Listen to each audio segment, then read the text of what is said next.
Well, Black and White Network, we're going to be talking about Fani Willis here in this video. Now, yesterday, Trump and his lawyers actually filed a motion to actually get all of the charges dismissed for him on the basis that this is political persecution against his First Amendment rights. Now, I agree with that, completely agree with that. Now, the judge didn't actually rule on the motion. I believe it's actually going to take some time before we actually hear back from Judge Scott McAfee.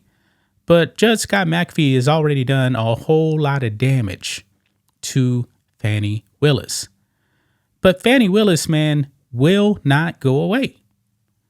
I mean, guys, her ego seems to be so huge that she is actually willing to jeopardize this case. Because, guys, I believe this case, in her opinion, she wants it to be all about her. She wants to be able to say that, hey, I took down Trump. And I believe that's really, really ingrained in her head. But like I said before, I don't even see how this thing actually gets a trial. I really don't. You know, especially here in 2024, it's not going to happen. But her ego is so big, man. And I'm not even on Fani Willis's side. I'm not. I mean, if she wants to keep going on, hey, by all means, go ahead. Go ahead to the point to where you will get disqualified from this case. It is far, far from over, guys. Very far. And she's trying to push this trial to actually start this summer. I don't know how in the world that's actually going to happen. You know, especially considering that Trump is also appealing. I mean, her actually remaining on this case. I think someone is going to take her out, whether it's actually this appeals court or the Georgia Republicans. Something is going to have to give. I mean, by Georgia law, the appearance of a conflict of interest should have booted her from this case. But the judge did not want to get his hands dirty. He kicked the bucket, and maybe that bucket will get kicked again. I mean, this thing could end up all the way up to the Supreme Court. Folks, at the earliest, hypothetically, this case realistically will probably get heard after Trump finishes his second term. And by that time, it'll be over with. Fani Willis may not even be in office anymore. Because when Trump gets in office, nowhere in the world, he's actually going to stand trial. It's not going to happen. So we need to talk about a Democrat attorney, Julian Epstein. He actually appeared on Brian Kilmeade's show, and boy, he laid into one Fani Willis. Now keep in mind, this guy is a Democrat. And you know what? He is actually saying everything we've been saying. Yeah, Fani Willis is getting kickbacks. This is a bad look. She needs to actually recuse herself, but she's not going to do it because the ego is so high, man. Because this is the one case, man, this is a state case where Trump can't actually pardon himself. So she wants to be able to take him down.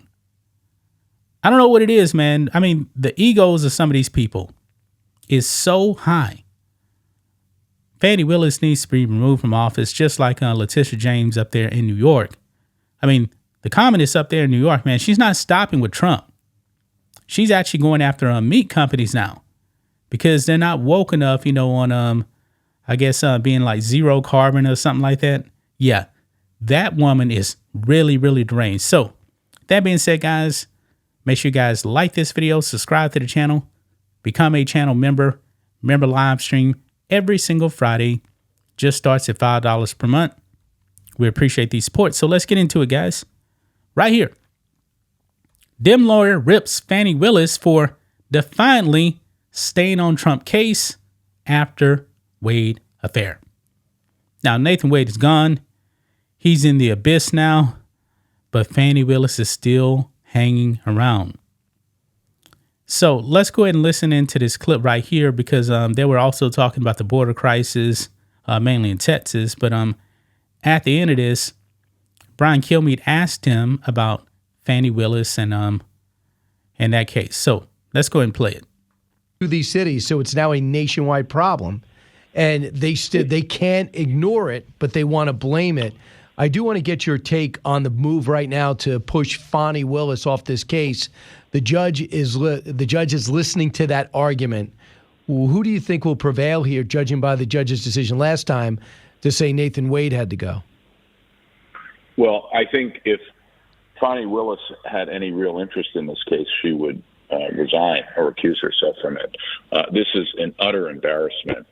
I mean, this looks to me, in my opinion, this was a kickback scheme where she hired a boyfriend who was then providing her all kinds of benefits. I think the whole claim about the reimbursements is hard to believe. I think the claims about when the relationship began, I think those are very hard to believe. I think the judge was right to allow the Trump team to appeal. And I think there's not just a question about whether she should be kicked off the case. I think there's a question potentially about perjury moving forward that the state could take up.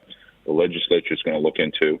So I think there is. I mean, just the standard in Georgia is a conflict or the appearance of a conflict, and given that there is a strong appearance that Fani Willis had an economic incentive for the case to move forward. I mean, I don't know how you argue this is not an appearance of a conflict. Julian, in any case, this is an utter embarrassment for amongst many other embarrassments for the lawfare crowd that is, prosecuting Trump in the 11th hour of this campaign. Julian Epstein, thanks so much for being fair and balanced. Appreciate it. Julian Epstein, Brian, thank you. So, you see that right there, guys. You see that right there. He doesn't believe that Fani Willis paid back Nathan Wade anything. Nobody believed that story. I'm pretty sure Judge Scott McAfee didn't even believe that story. It was so unbelievable. And then he brings up perjury, man. I'm thinking, man, eventually, I think she may actually get charged with perjury. I mean, I really do, man. I mean, she really, really damaged herself. Nathan Wade also, Terrence Bradley as well. They look like fools. I mean, she definitely bit off more than she can actually chew.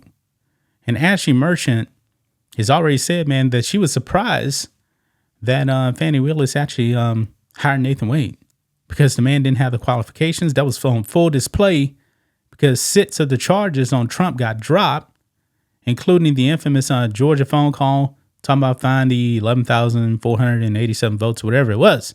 Yeah. So nobody seems to be on Team Fani Willis anymore. Yeah, she definitely came out of this thing badly damaged, and it's not getting any better. She's not going to get her way, I believe, and have a trial start this summer.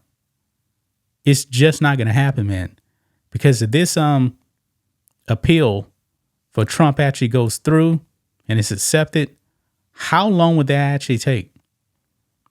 That may actually take months. So nowhere in the world, man, this is going to happen. If they say, hey, Fani, you got to go, then bye. You're done. I mean, this is wild, man. I mean, Fani Willis is played with fire and she's about to get burnt. That's just my thoughts on this. What do you guys think of this? Black and White Network fans, let us know what you think about all this in the comments. Make sure to subscribe to the channel. And we'll catch you next time.